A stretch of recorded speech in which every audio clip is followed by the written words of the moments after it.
বিসমিল্লাহির রহমানির রহিম। সুপ্রিয় দর্শক, এনটিভির নিয়মিত আয়োজন সংলাপ প্রতিদিন অনুষ্ঠানে আমি কর্নেল মোহাম্মদ আব্দুল হক আপনাদের সাথে আছি।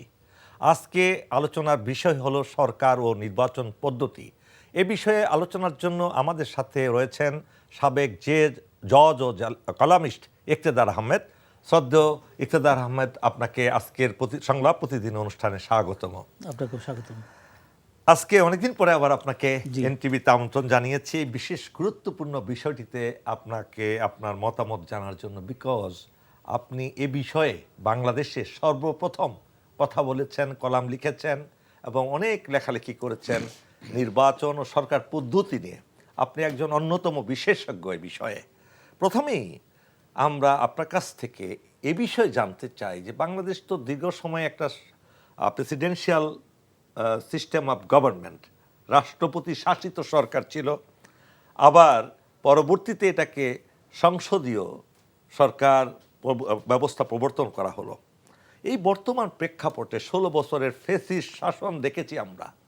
সেই ফ্যাসিস্ট শাসন থেকে উত্তরণের পর আপনি কোন পদ্ধতিটা বাংলাদেশের জনগণের জন্য, দেশের জন্য সঠিক বলে মনে করেন? দেখুন, বাংলাদেশ অভ্যুদয় পরবর্তী যে সরকার গঠিত হয় সেটা হয়েছিল সংসদীয় পদ্ধতির সরকার ব্যবস্থা, এবং চতুর্থ সংশোধনী অবধি এই সংসদীয় পদ্ধতির সরকার ব্যবস্থা অব্যাহত থাকে। এরপর চতুর্থ সংশোধনীর মাধ্যমে রাষ্ট্রপতি শাসিত সরকার ব্যবস্থার প্রবর্তন করা হয়, এবং এটা হলো দ্বাদশ সংশোধনী অবধি এটা অব্যাহত থাকে, এবং দ্বাদশ সংশোধনীর মাধ্যমে আবার সংসদীয় পদ্ধতি সরকার ব্যবস্থায় ফিরে আসা হয়, এবং তৎপরবর্তী দেখা যাচ্ছে যে সংসদীয় পদ্ধতি সরকার ব্যবস্থা চলমান আছে। এখন এই যে দ্বাদশ সংশোধনীর পরবর্তী যে সংসদীয় পদ্ধতির সরকার ব্যবস্থা, তখন ধরেন যে এরপর পরে তো তত্ত্বাবধায়ক সরকার ব্যবস্থা আসলো, এবং তত্ত্বাবধায়ক সরকারের দেখা গেল যে 96 সালে আওয়ামী লীগ এবং 2001 সালে বিএনপি তত্ত্বাবধায়ক সরকারের অধীনে নির্বাচনে বিজয়ী হয়ে রাষ্ট্র ক্ষমতায় অধিষ্ঠিত হয়। এর পরবর্তী যে 2008-এর যে সেনা সমর্থিত তত্ত্বাবধায়ক সরকার, ওই সেনা সমর্থিত তত্ত্বাবধায়ক সরকার কিন্তু অদ্যাবধি কিন্তু সংসদ কর্তৃক সেটাকে অনুমোদন দেয়নি। এখন সংসদ অনুমোদন না দিলে সেই সেনা সমর্থিত তত্ত্বাবধায়ক সরকারকে বলতে পারেন যে হচ্ছিল অবৈধ সরকার। এবং যে সংসদীয় অনুমোদন, তো এটা তো হচ্ছিল যে আপনাকে মানে অবশ্যই এটা মানে আবশ্যিক কর্তব্য ছিল। তো ওনারা কী করলেন, ওই যে খায়রুল হক সাহেব যখন যে এই তত্ত্বাবধায়ক সরকার বাতিল সংক্রান্ত মামলা রায় দিলেন, ওই রায়ে উনি একটা হচ্ছিল অপ্রাসঙ্গিক আলোচনার অবতারণায় উনি এই সেনা সমর্থিত তত্ত্বাবধায়ক সরকারকে বৈধতা দেওয়ার প্রয়াস নিয়েছেন। তো এই ধরনের বৈধতা দেওয়ার প্রয়াস আইনের দৃষ্টিতে কোনোভাবেই গ্রহণযোগ্য না। এটা তো ধরেন যে এটা হচ্ছিল তত্ত্বাবধায়ক সরকার বৈধ কি অবৈধ এই বিষয়ক মামলা। তাহলে মামলাটি হচ্ছিল 1999 সালে। তো 1999 সালে মামলাটি হওয়ার পরে তারপর এটা হচ্ছিল ফুল বেঞ্চ, হাইকোর্ট ডিভিশনের ফুল বেঞ্চ গঠন করা হয়। ফুল বেঞ্চে এটাকে বলা হয় তত্ত্বাবধায়ক সরকার ব্যবস্থা, অর্থাৎ সংবিধান সম্মত। এরপরে দেখা গেল যে 7 বছর পরে এটাকে তারা যে আপিলটা গ্রহণ করে, তারপরে যে আপিল শুনানি করলো, এবং আপিল শুনানি করে দেখা গেল যে 16 মাস পরে, অর্থাৎ অবসরের 16 মাস পরে উনি জাজমেন্ট দিলেন। তো এখন একজন বিচারপতি যে অবসর গ্রহণের সাথে সাথেই কিন্তু তিনি শপথ থেকে অবমুক্ত হয়ে যান। আর জাজমেন্ট ডেলিভারির ব্যাপারে যে আইন এবং বিধিবিধান আছে, সব জায়গায় বলা আছে যে judgment to be delivered in the open court and also to be sign in the open court. তো এখন একজন ব্যক্তি যদি রিটায়ারমেন্টের 16 মাস পরে যদি জাজমেন্ট দেয়, তাহলে কিন্তু তার জাজমেন্ট দেওয়ার এখতিয়ার থাকে না, নাম্বার 1। আর নাম্বার 2 হলো যে শর্ট জাজমেন্ট এবং ফুল জাজমেন্টের মধ্যে দেখা গেছে যে মানে বিস্তর ফারাক বা বিস্তর পার্থক্য। শর্ট জাজমেন্টে বলা ছিল যে 7 জন জাজের মানে সকলেই বলেছিল যে আগামী 2টি নির্বাচন তত্ত্বাবধায়ক সরকারের অধীনে অনুষ্ঠিত হবে। পরে ফুল জাজমেন্টে দেখা গেল যে সেখান থেকে 4 জন জাজ বিচ্যুত হয়ে বলল যে তত্ত্বাবধায়ক সরকার ব্যবস্থা বাতিল করে দিল। তাহলে দেখা যাচ্ছে যে এই যে শর্ট জাজমেন্ট এবং ফুল জাজমেন্টের মধ্যে যে এই যে স্ববিরোধিতা, তো এটার তো মানে কোনোভাবেই হচ্ছিল আইনের দৃষ্টিতে এটা গ্রহণযোগ্য না। আর মূল কথা হচ্ছিল যে খায়রুল হক সাহেব যে জাজমেন্টটা দিয়েছেন, ওই জাজমেন্টটা হচ্ছিল আইনের দৃষ্টিতে এটা মানে গ্রহণযোগ্য না, এই জন্য যে রিটায়ারমেন্টের 16 মাস পরে তো উনি তো জাজমেন্ট দিতে পারেন না। এই প্রসঙ্গে ছোট্ট একটা প্রশ্ন, এই প্রধান বিচারপতি সম্পূর্ণ অবৈধভাবে রিটায়ারমেন্টের পরে 16 মাস পরে, প্রায় 1.5 বছর পরে উনি একটা জাজমেন্ট দিলেন। এই জাজমেন্ট দেওয়াটা কি তার একটা অপরাধ নয়? অবশ্যই অপরাধ। এই অপরাধের জন্য ওনাকে যে গ্রেপ্তার করা হলো কিছুদিন আগে, তো এই অপরাধটাকে কগনিজেন্সে নিয়ে কেন তার বিরুদ্ধে কোনো মামলা রুজু হলো না? সেটা অ্যাকচুয়ালি যে এই হয়তো সামনের দিকে হবে যে এটা যে উনি যে এই এটা তো বিচারিক অসততা। বিচারিক অসততার মাধ্যমে সে ব্যক্তি স্বার্থ চরিতার্থ করার জন্য একটা জাতিকে, একটা দেশকে বিশাল বিপদে ঠেলে দিয়েছে। এখন তত্ত্বাবধায়ক সরকার ব্যবস্থা এটা তো একটা সেটেল ইস্যু, একটা সেটেল ইস্যুকে উনি আনসেটেল করে দিয়েছেন। তাই না, মুনসিনা মহলের যে একটা মামলার রায় সেটাকে ডাইভার্ট করে নিয়ে যাওয়া হলো, পুরো জিয়াউর রহমানের আমলকে সে অবৈধ ঘোষণা করলো, এরশাদের আমলকে অবৈধ ঘোষণা করলো, সব অবৈধ করে দিল এবং পুরো রাজনীতিটাকেই অবৈধ করে দিল। তারপরে ধরেন ওই যে সংবিধানের যে 150 অনুচ্ছেদ হইতে ট্রানজিশনাল অ্যান্ড টেম্পোরারি পিরিয়ড, এটা হলো যে ক্রান্তিকালীন এবং অস্থায়ী বিধানাবলী। এখন ধরুন পৃথিবীর সব দেশেই কিন্তু সব দেশের সংবিধানেই এই ধরনের বিধান থাকে যে আপনার যে ভবিষ্যতে কি ঘটবে এটা তো আপনি তো বলতে পারেন না। তাহলে এই ধরনের কোনো ধরেন আনসিন যদি কোনো ইভেন্ট যদি ঘটে সেটাকে হলো রক্ষা কবচ হলো এই 150।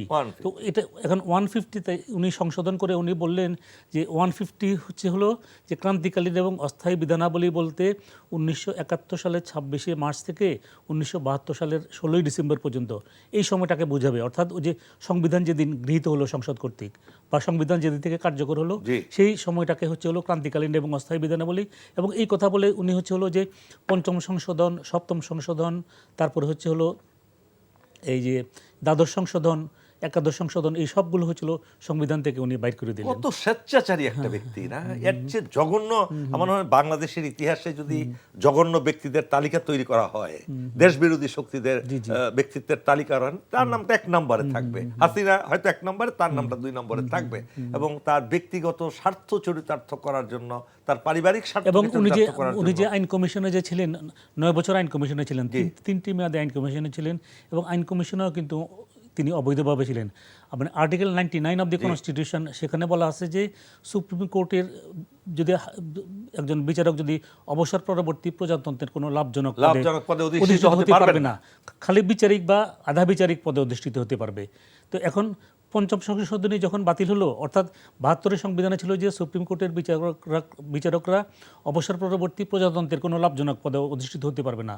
পঞ্চম সংশোধনীর মাধ্যমে করলো হাইকোর্ট বিভাগ থেকে অবসর গ্রহণের পরে তিনি আপিল বিভাগে ওকালতি করতে পারবেন এবং বিচারিক বা আধা বিচারিক পদে আসীন হতে পারবেন। তো এখন পঞ্চম সংশোধনী বাতিল করলো, কিন্তু পঞ্চম সংশোধনীর মাধ্যমে যে হাইকোর্ট জাজদেরকে যে সুবিধা দেওয়া হলো এই সুবিধাটা কিন্তু রেখে দিলেন, এটা কিন্তু আর বাতিল করলেন না। তো এখন যে উনি যে আইন কমিশন তো হচ্ছিল একটা গবেষণাধর্মী প্রতিষ্ঠান, এটা বিচারিক বা আধা বিচারিক পদ না।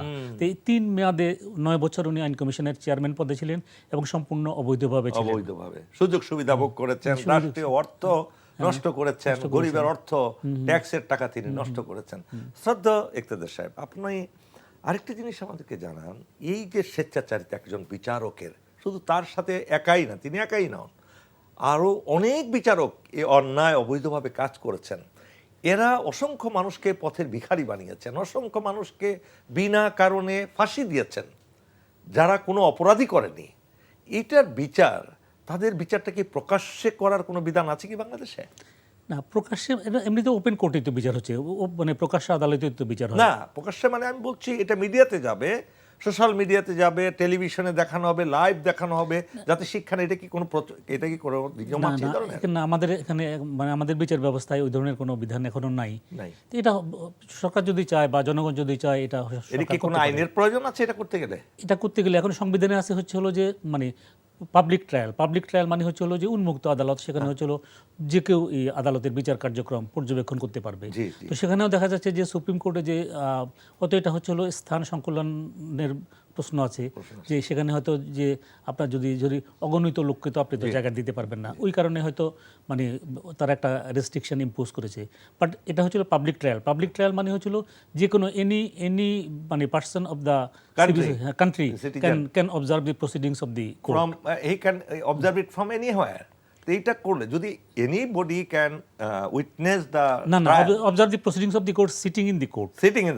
লেখা আছে sitting in the court. না, এটা ওই পাবলিক ট্রায়াল মানেই হলো যে কোনো ব্যক্তির, অর্থাৎ যে কোনো ব্যক্তি বিচার কার্য সে অবলোকন করতে পারবে বা অনুসরণ করতে পারবে বা আদালতে গিয়ে সে এটা বাট দেখতে এটা তো পারবে। সাধারণ মানুষের আইন হলো না, আপনি সাধারণ মানুষ তো ওখানে যাওয়ার ক্ষমতাও রাখেন না। সাধারণ এখন সুপ্রিম কোর্টে তো মানে দেখা যাচ্ছে যে মানে প্রবেশাধিকার দেখা যাচ্ছে যে রেস্ট্রিক্টেড এখন তাহলে তো হলো না এটা না স্যার। পাবলিক ট্রায়াল যদিও বলা হচ্ছে যে পাবলিক ট্রায়াল, আসলে তো পাবলিক ট্রায়াল এটা না। কি কোনোভাবে আইনগতভাবে এটা কি করা যায় না, উপস্থাপন করা যায় না? এটা মানে আমার মনে হয় যেমন যেমন আমি নিজেও আমি যখন যে নির্বাচন কমিশনে আমি যখন উপসচিব ছিলাম জি। তখন নির্বাচন কমিশনের এই মামলা ছিল। তো আমি এটা হচ্ছে ধরেন 97 সালের কথা বলছি। তো আমি সুপ্রিম কোর্টে গেলাম নির্বাচন কমিশনের পক্ষে। তো আমাকে একজন আইনজীবী আমাকে সরায় দিচ্ছেন, বলছেন যে এটা হচ্ছিল এই যে ওইখানে বসার জায়গা যে জি, এটা হলো যে ইয়ার মার্ক ফর দি লয়ার্স, আপনি এখানে বসতে পারবেন না। আমি বললাম কেন বসতে পারবো না, আমি তো মামলার পক্ষ, জি, আমি বসতে পারবো না কেন? যাই হোক আমার সঙ্গে বাকবিতণ্ড এবং তর্ক হলো, তারপরে আমাকে তিনি বসতে দিলেন আর কি। তো এই ধরনের ধরেন এটা হচ্ছিল অনধিকার চর্চা, এটা কিন্তু সুপ্রিম কোর্টে হয়ে থাকে। তার মানে যেটাকে পাবলিক ট্রায়াল বলা হচ্ছে প্রকৃত অর্থে এটা পাবলিক ট্রায়াল নয়, না, না, এটা public পাবলিক trial, ট্রায়াল নয়, public এখানে trial একটা না। প্রবঞ্চনা আছে বলে মনে হয়। হ্যাঁ শ্রদ্ধেয় ইকতেদার সাহেব, আমরা যে সরকার পদ্ধতি নিয়ে আলোচনা করছি, আপনি যেটা parliamentary system of government and president system of government, এই দুটোর মধ্যে বাংলাদেশের দুইটাই আমরা অবজার্ভ করেছি, দুটোই আমরা এটার কার্যক্রম এবং এটার ভালো দিক খারাপ দিক আমরা অবজার্ভ করেছি বাংলাদেশে, আমরা অভিজ্ঞ এই ব্যাপারে। আপনার অভিজ্ঞতা কি বলে বাংলাদেশের জন্য কোন পদ্ধতিটা সঠিক বলে আপনি মনে করেন? এখন ধরেন দুইটা পদ্ধতিরই ভালো দিক আছে এবং খারাপ দিক আছে। তো এখন দেখা যাচ্ছে যে বাংলাদেশ তো দীর্ঘ সময় এই যে এই রাষ্ট্রপতি শাসিত সরকার ব্যবস্থা দ্বারা শাসিত হয়েছে। মানে প্রথম হয়েছিল জিয়া রহমান সাহেব, তারপরে না প্রথম হয়েছিল শেখ মুজিব, তারপরে হলো জিয়া রহমান সাহেব, তারপরে হলো এরশাদ সাহেব, তারপরে এরশাদ সাহেবের বিদায়ের পরে তারপরে শাহাবুদ্দিন সাহেব কিছুদিন ছিলেন, তারপরে হচ্ছিল যে 12তম সংশোধন নির্মাণ বেগম খালেদা জিয়া তখন প্রধানমন্ত্রী হলেন। খালেদা জিয়া এবং এটা হচ্ছিল দুই দলের হচ্ছিল সম্মতির ভিত্তিতে এটা হয়েছে আর কি। কিন্তু আমরা দেখলাম যে এই যে সংসদীয় পদ্ধতি সরকার ব্যবস্থা পরবর্তীতে দেখলাম যে এটা রাষ্ট্রপতি পদ্ধতির সরকার ব্যবস্থার চেয়েও যে আরও স্বেচ্ছাচারী হয়ে গেল। এদিকে ক্ষমতার ব্যালেন্স করা যায় না রাষ্ট্রপতি এবং প্রধানমন্ত্রীর মধ্যে? এই সংসদীয় পদ্ধতিতে কি সেটা করা সম্ভব নয়? সংশোধিত পদ্ধতিতেও সেটা সম্ভব, বা রাষ্ট্রপতি শাসিত সরকার ব্যবস্থায় যদি আমরা ফিরে যাই সেখানেও সম্ভব। অর্থাৎ হচ্ছে হলো রাষ্ট্রপতি এবং প্রধানমন্ত্রীর মধ্যে যে ক্ষমতার যে এই যে ক্ষমতা, অর্থাৎ যদি সংসদীয় পদ্ধতি সরকার ব্যবস্থা হয় তাহলে প্রধানমন্ত্রীর ক্ষমতা হ্রাস ঘটিয়ে রাষ্ট্রপতিকে কিছু ক্ষমতা দিয়ে দিতে হবে। আবার যদি রাষ্ট্রপতি শাসিত সরকার ব্যবস্থা হয় সেক্ষেত্রে হচ্ছে হলো যে রাষ্ট্রপতির ক্ষমতা হ্রাস ঘটিয়ে প্রধানমন্ত্রীকে ক্ষমতা দিয়ে দিতে হবে। তো এখন হচ্ছে হলো আমাদের যে এই রাষ্ট্রপতি শাসিত সরকার ব্যবস্থা, দেখা যাচ্ছে যে রাষ্ট্রপতি হচ্ছিল একচ্ছত্রভাবে সার্বিক ক্ষমতার মালিক এবং রাষ্ট্রপতির একক সিদ্ধান্তে কিন্তু হচ্ছিল সরকার পরিচালিত হয়। ঠিক আবার হচ্ছিল যে সংসদীয় পদ্ধতি সরকার ব্যবস্থায় দেখা যাচ্ছে যে প্রধানমন্ত্রী একচ্ছত্রভাবে সামগ্রিক ক্ষমতার অধিকারী এবং তার একক ইচ্ছাই হচ্ছে হলো যে মন্ত্রিসভায় কে অন্তর্ভুক্ত হবেন কি হবেন না সব কিছু হলো তার একক ইচ্ছার উপরে নির্ভর করে। তো এই ধরনের এই যদি শাসন ব্যবস্থা থাকে তখন হচ্ছিল রাষ্ট্রপতি শাসিত সরকার ব্যবস্থা বলেন বা সংসদীয় পদ্ধতি সরকার ব্যবস্থা বলেন, তিনি স্বেচ্ছাচারিতে পরিণত হয়।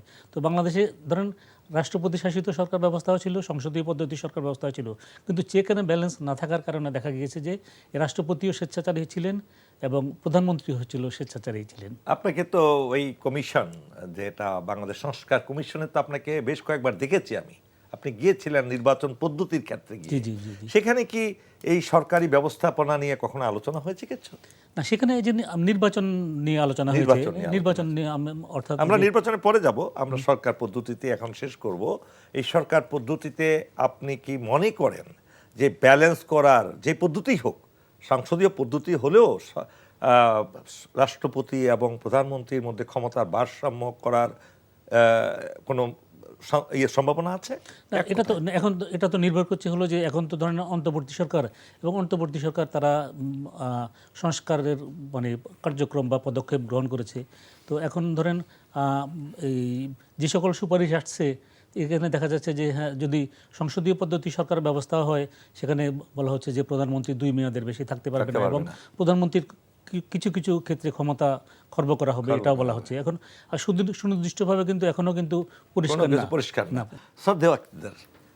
আপনার সাথে আমরা আলোচনা করছিলাম সরকার পদ্ধতি নিয়ে। সর্বশেষ প্রশ্ন আপনার কাছে, বাংলাদেশের যে নেক্সট ইলেকশনটা হচ্ছে সেখানে হওয়ার আগে তো এখন যে সংলাপগুলো চলছে, এই সংলাপের মধ্যে কি এমন সম্ভাবনা আছে যে রাষ্ট্রপতিও জনগণের ভোটে নির্বাচিত হবেন একই সাথে পার্লামেন্টের মতো? এটা যদি আপনি রাষ্ট্রপতি শাসিত সরকার ব্যবস্থায় আপনি ফিরে যান, তখন তো রাষ্ট্রপতি হচ্ছিল জনগণের সরাসরি ভোটে নির্বাচিত হবে। এবং এই ব্যবস্থাটাই তো ছিল আমাদের যে এই চতুর্থ সংশোধনী পরবর্তী জিয়া রহমান সাহেব যখন রাষ্ট্র ক্ষমতায় আসীন হলেন, তো উনি তো এই রাষ্ট্রপতি শাসিত সরকার ব্যবস্থা দ্বারা তখন রাষ্ট্র শাসিত হয়েছে এবং উনি জনগণের সরাসরি ভোটে উনি নির্বাচিত হয়েছিলেন। তারপরে এরশাদ সাহেব রাষ্ট্রপতি শাসিত সরকার ব্যবস্থায় জনগণের সরাসরি ভোটে নির্বাচিত হয়েছিলেন।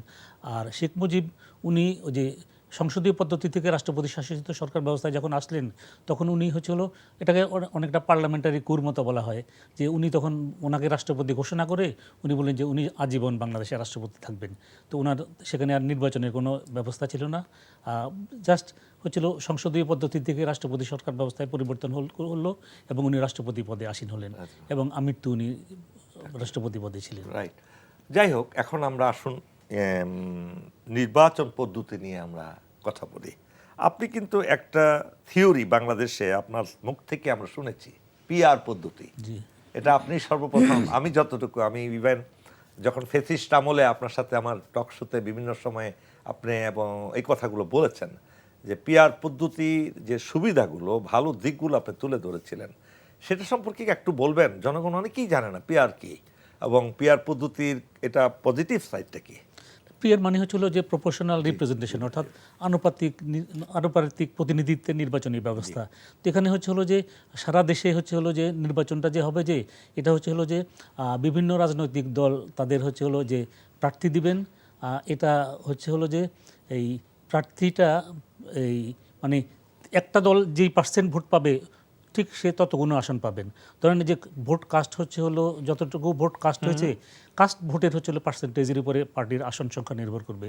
তো এখন ধরেন মানে 100 ওয়েটেজ ধরেন 100% ভোট মানে সকল ভোটকে 100 ধরা হলো, সকল ভোটকে 100 ধরা হলো। তো 100 ধরা হলো। এখন ধরেন যে এই পার্টি এ তারা পেল 20%, হ্যাঁ, পার্টি এ যদি 20% পায় তাহলে হলো 300 আসন, তো তাহলে হলো ওরা 60টা সিট পাবে। 60টা সিট পাবে। আর যদি 30% পায় তাহলে হলো আবার 90টা কোন সিট পার্টি পাবে। যদি 1% পেল, 1% মিলে তাহলে 3টা সিট পাবে। 3টা সিট পাবে। তাহলে এইটা যদি হয়, এটা নেগেটিভ সাইড তো অবশ্যই আছে। সেটা ধরুন একটা পার্টি দেখা গেল 50% ভোট পেল, তাহলে তারা কি করছে? 150টা আসন পেয়ে যাচ্ছে।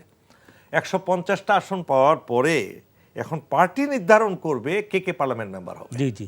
সেই ক্ষেত্রে তো অর্থের বিনিময় হতে পারে, টাকার বিনিময় হতে পারে। আমি টাকা দিলাম আপনাকে 10 কোটি টাকা, আপনি নীতি নির্ধারণের একজন পার্টির, আপনি আমাকে, আমার যোগ্যতা নাই। এটা হচ্ছিল যে যেমন যে পাশ্চাত্যে যেটা আছে সেটা হচ্ছিল নির্বাচনের আগেই কিন্তু পার্টি তাদের যে ইলেকশন কমিশনের কাছে নাম সাবমিট করে, তারপরে সিরিয়ালি বলে দেয় আর কি, যে 1 2 3 4, মানে ধরুন পার্টি ধরেন 300 তো নামে সাবমিট করলো, ক্রনোলজিক্যালি তারা যে এই পার্টি যদি 60টা 300 নাম দিবে as per sequence, as per serial number, ওই ততজন প্রথম থেকে পাবে। সেটা হলে তো ঠিক আছে, সেটা হলে কোনো সমস্যা নেই। কিন্তু যদি এখন এই হচ্ছে যে আপনার যে এলাকায় যে মানে ধরেন ঢাকা, ধরেন এই যে আপনার যে ক্যান্টনমেন্ট নির্বাচনী এলাকা, তখন ক্যান্টনমেন্ট নির্বাচনী এলাকা থেকে এখান থেকে তো মানে কনস্টিটিউয়েন্সির এগেইনস্টে তো আপনার ক্যান্ডিডেট তো ইলেকশন করে, এখানে কিন্তু কনস্টিটিউয়েন্সির এগেইনস্টে ক্যান্ডিডেট ইলেকশন করছে না আর কি। এখন ক্যান্টনমেন্ট থেকে মানে কাকে দেওয়া হবে বা কোন দল পাবে, এটা তো হলো যে ইলেকশন কমিশন এবং রাজনৈতিক দলের সাথে আলাপ আলোচনার মাধ্যমে এটা নির্ধারিত হবে আর কি। তার মানে আপনি বলছেন বাংলাদেশের প্রেক্ষাপটে সকল রাজনৈতিক দলগুলোর পার্টিসিপেশনটা যাতে হতে পারে, সবার মতামতটা, অর্থাৎ আনুপাতিক নির্বাচনী ব্যবস্থার সবচেয়ে ভালো দিক হলো যে দেখা যাচ্ছে একটা ভোটও কিন্তু নষ্ট হচ্ছে না। আপনি 1% ভোট পেলেই দেখা যাচ্ছে আপনি তাহলে 3টা আসন পাচ্ছেন, 2% ভোট পেলে আপনি 6টা আসন পাচ্ছেন। তাহলে দেখা যাচ্ছে যে আমাদের যে ক্ষুদ্র যে সকল রাজনৈতিক দল আছে, মারামারি কাটাকাটি সব বন্ধ হয়ে যাবে। এবং অ্যাকচুয়ালি তো হচ্ছিল যে এই যে মানে নির্বাচনে যে মারামারি কাটাকাটি যে হয়, এটা তো মানে কনস্টিটিউয়েন্সি ভিত্তিতে হয়তো তখন তো আর কনস্টিটিউয়েন্সিতে মানে ওই ধরনের কোনো তো প্রার্থিত্ব থাকছে না, তো সব তো সেন্ট্রালি হচ্ছে, তো তো এই যে মারামারি কাটাকাটি থাকবে না। মানে হিংসা বিদ্বেষ পোস্টার লাগানো এই না না, সেই পোস্টার লাগানো এগুলো তো থাকবে না। কত আর্থিক সাশ্রয় হয়ে যাবে বাংলাদেশের, লক্ষ কোটি টাকা বেঁচে যাবে। তো এখন ধরেন যে এই যে আমাদের যে যে সংস্কার কমিশন, তো সংস্কার কমিশনে তো এই যে নির্বাচন সংস্কার নিয়ে কিন্তু সেখানে ব্যাপক আলোচনা হয়েছে, এবং দেখা গিয়েছে যে বেশ কিছু রাজনৈতিক দল কিন্তু এই যে প্রপোর্শনাল রিপ্রেজেন্টেশনের পক্ষে। এটা কি সংখ্যা কেমন, এটা কি মেজরিটি চাচ্ছে না? এটা বেশ কিছু রাজনৈতিক দলই এটার যেমন এই যে এনসিপি, তারপর হয়েছিল জামাত ইসলামী, তারপরে হয়েছিল আরও সমমনা যে ইসলামিক দল যেগুলো আছে, এগুলো সবই হয়েছিল প্রফেশনাল রিপ্রেজেন্টেশনের পক্ষে। আবার দেখা যাচ্ছে আবার এই যে এবি পার্টি যেটা, এটাও দেখা যাচ্ছে যে প্রফেশনাল রিপ্রেজেন্টেশনের পক্ষে। আর বিএনপি যদিও প্রফেশনাল রিপ্রেজেন্টেশনের থেকে প্রথমত তো দূরে ছিল, এবং এটাকে বলেছে যে না, প্রফেশনাল রিপ্রেজেন্টেশন হবে না, প্রচলিত যে পদ্ধতির ওই পদ্ধতিতে নির্বাচন হবে। কিন্তু পরবর্তীতে দেখা গেল যে যখন দেখা গেল যে অধিকাংশ রাজনৈতিক দলই প্রফেশনাল রিপ্রেজেন্টেশনের পক্ষে, তখনও কিন্তু বিএনপির যে ভারপ্রাপ্ত চেয়ারপারসন উনি তখন একটা মন্তব্য করলেন যে এটা প্রফেশনাল রিপ্রেজেন্টেশনের ভালো এবং খারাপ দিক আমরা পরীক্ষা করে দেখতে পারি। হ্যাঁ, উনি বলেছেন। উনি এখন রাজনৈতিক প্রজ্ঞা ওনার মধ্যে এত বেশি, আমি দেখলাম ওনার জনাব তারেক রহমান প্রতিটি কথা যেটা বলেন একটা রাষ্ট্রনায়কোচিত তার মধ্যে সেই ভাবটা আমি লক্ষ্য করেছি, দেখছি, এবং জনগণ অবজার্ভ করছে। এবং ওনার ওই কথার পরে কি কোনো সিদ্ধান্তের পরিবর্তন হয়েছে বিএনপিতে? না, সিদ্ধান্তের পরিবর্তন হয়নি। তো এটা তো ধরেন একটা ইতিবাচক দিক, যে আমরা পরীক্ষা করে দেখতে পারি। এখন পরীক্ষা করে দেখলে যদি এটাকে যদি ভালো মনে করে, তাহলে হয়তো বিএনপি গ্রহণ করবে, আর যদি দেশের জন্য কল্যাণকর বা মঙ্গলজনক নয় মনে করে, তখন হয়তো এটা গ্রহণ করবে না। এবং উনি কিন্তু আরো কিছু কথা বলেছেন, যে উনি সর্বদলীয় সরকার গঠন করবেন, এই কথাটাও বলেছেন, তাই না? এবং এটা কিন্তু তার একটা মহানুভবতার পরিচয়। সবাই সব এখন ধরেন যে যে এখন তো যে আমাদের যে অন্তর্বর্তী সরকার আছে, অন্তর্বর্তী সরকারের কাজ তো হচ্ছে হলো যে একটা নির্বাচনের আয়োজন করা।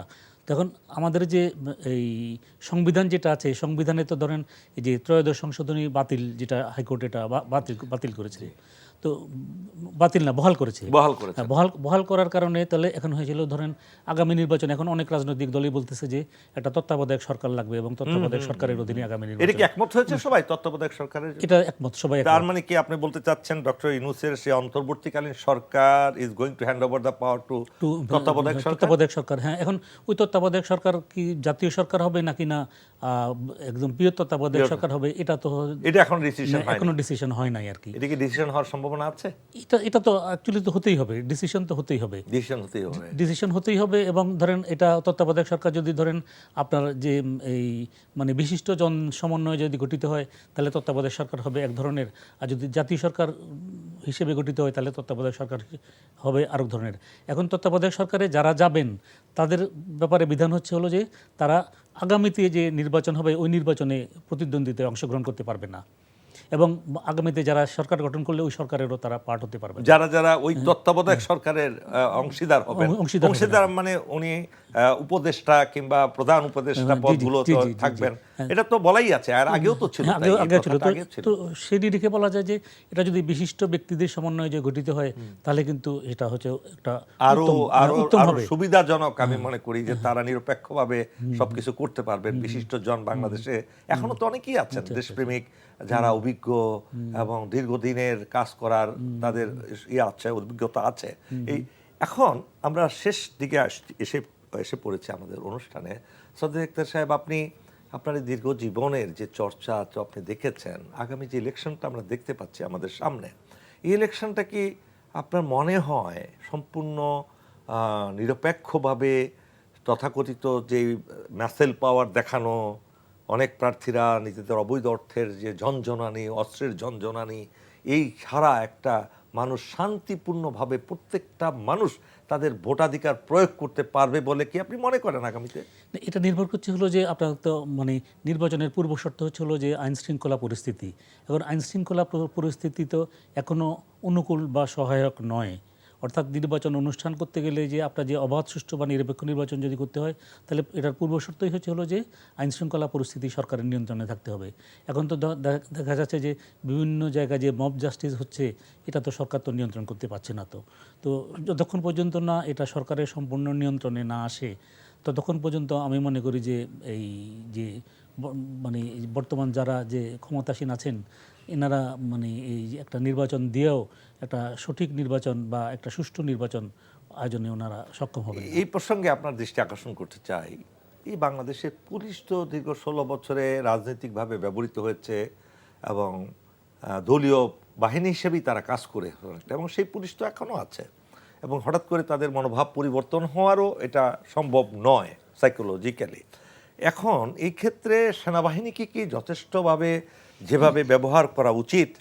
সেনাবাহিনী তো কখনো ব্যারাকের ভিতরে থেকে তার আনুগত্য কিংবা অনানুগত্য কিছু কখনো দেখায়নি তারা, এবং একটা ভালো স্ট্যান্ড নিয়েছে হাসিনার ফ্যাসিস্ট গভর্নমেন্টের বিরুদ্ধে। এই সেনাবাহিনীকে কি যথার্থভাবে এই অন্তর্বর্তীকালীন সরকার ব্যবহার করছে বলে আপনার মনে হয়?